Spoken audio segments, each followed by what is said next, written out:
ओम नमो भगवते रामकृष्णाय। सार्थक परिपूर्ण जीवन के लिए महत्वपूर्ण सीख स्वामी जगदात्मानंद जी महाराज जी की महान पुस्तक जीने की कला से अध्याय 1, छोड़ो चिंता दुश्चिंता को। मानव मन विशाल शक्तियों और संभावनाओं के साथ एक अद्भुत साधन है। मन हमारे जीवन में सभी महत्वपूर्ण भूमिका निभाता है। यह इस एपिसोड में हाईलाइट किया गया है। आइए अब हम सुनेंगे स्वामी जगदात्मानंद जी की ही बातें। मन की अथाह शक्ति। मन किसी रोग को पैदा कर सकता है या उसे ठीक भी कर सकता है। धैर्य, प्रेम, सहानुभूति, उदारता, निस्वार्थता आदि सकारात्मक गुण मानव देह रूपी इस यंत्र के सभी अंगों को सुचारू, स्वस्थ तथा सुखद रूप से चलाते हैं। पर नकारात्मक विचारों से भय, चिंता, क्रोध, ईर्ष्या, निराशा और स्वार्थपरता का जन्म होता है, जो पूरे शरीर को प्रभावित करके उसे रोगी कर देते हैं। तुम्हारे मन में यह बात दृढ़ता पूर्वक अंकित हो जाए, इस हेतु मैं दोबारा कहता हूं, मन किसी रोग को पैदा कर सकता है या उसे ठीक भी कर सकता है। प्रसन्नता, शांति, साहस, आत्मविश्वास, संकल्प शक्ति आदि सकारात्मक मानसिक अवस्थाएं शरीर को स्वस्थ रखने में किसी भी टॉनिक से अधिक प्रभावकारी हैं। महर्षि वशिष्ठ ने कहा था कि जिस प्रकार रेशम का कीड़ा अपने लिए रेशम का कोया बनाता है, उसी प्रकार मन भी अपनी आवश्यकता के अनुसार शरीर का गठन कर सकता है। उसी प्रकार मन भी अपनी आवश्यकता के अनुसार शरीर का गठन करता है।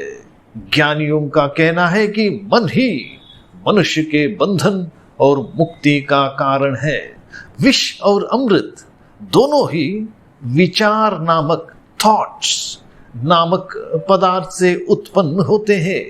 अनेक लोग जाने या अनजाने ही विष पैदा कर लेते हैं।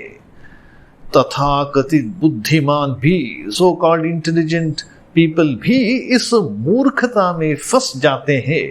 यदि हम मन के स्वभाव तथा उसकी कार्य प्रणाली को समझ ले तो हम विष की जगह अमृत उत्पन्न कर सकते हैं। मन क्या है? पारिभाषिक जटिलताओं में न जाकर हम केवल इतना ही कह सकते हैं कि मन एक ऐसी शक्ति है जिसमें असंख्य विचार, भावनाएं, कल्पनाएं और संकल्प आदि, संक्षेप में कहे तो इच्छा, क्रिया और ज्ञान निहित रहते हैं। यह एक सूक्ष्म और जटिल शक्ति है जो हमारे व्यक्तित्व को आकार देती है। इस शक्ति की मदद से हम अपने भाग्य को रूपायित करते हैं। हमारे सारे कर्म तथा उपलब्धियां मन में निहित भावनाओं, विचारों और कल्पनाओं के ही परिणाम है। हमारे सारे कर्म तथा उपलब्धियां मन में निहित भावनाओं, विचारों और कल्पनाओं के ही परिणाम है। एक प्रसिद्ध विचारक कहते हैं, यदि तुम 1 माह तक रोजाना 5 बार अपने विचारों का परीक्षण करो तो पता चलेगा कि तुम किस प्रकार अपने भविष्य का गठन कर चुके हो।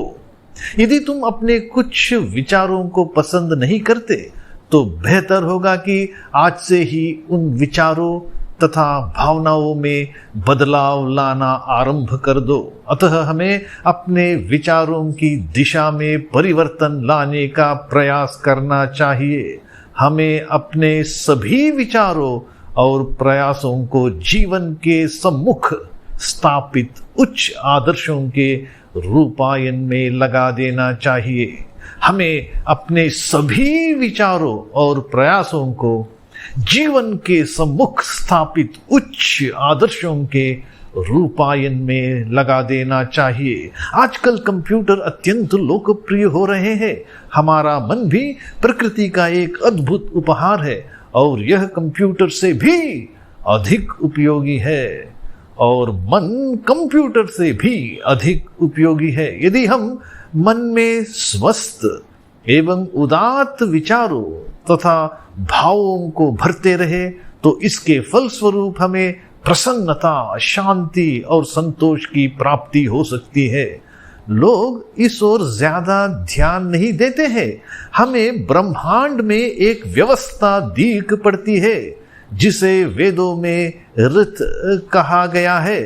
ब्रह्मांड की सारी चीजों को यह ऋत ही नियंत्रित करता है। सूर्य, चंद्र, तारे, ग्रह सभी आकाश में घूम रहे हैं। दिन और रात तथा विभिन्न मौसम आते जाते रहते हैं।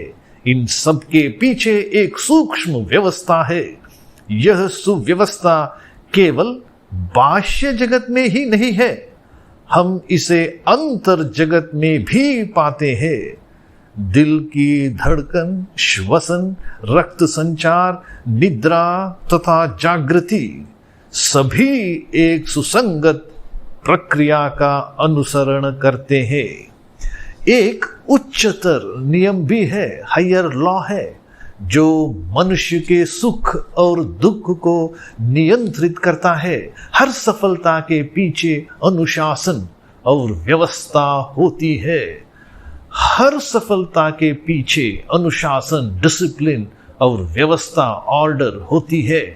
हमारा जीवन अनुशासित तथा व्यवस्थित रूप से संचालित होना चाहिए। मानव मन रूपी प्रकृति प्रदत्त इस कंप्यूटर को अधिक उपयोगी बनाने के लिए इसमें निष्पक्ष निरीक्षण, निस्वार्थ दृष्टिकोण, लक्ष्योन्मुख प्रयास और आनंद के भाव भर देने चाहिए। इसमें आलस्य, लापरवाही, एकाग्रता का अभाव, क्रोध और पूर्वाग्रह ग्रस्त विचारों को भरने से यह बेकार हो जाता है।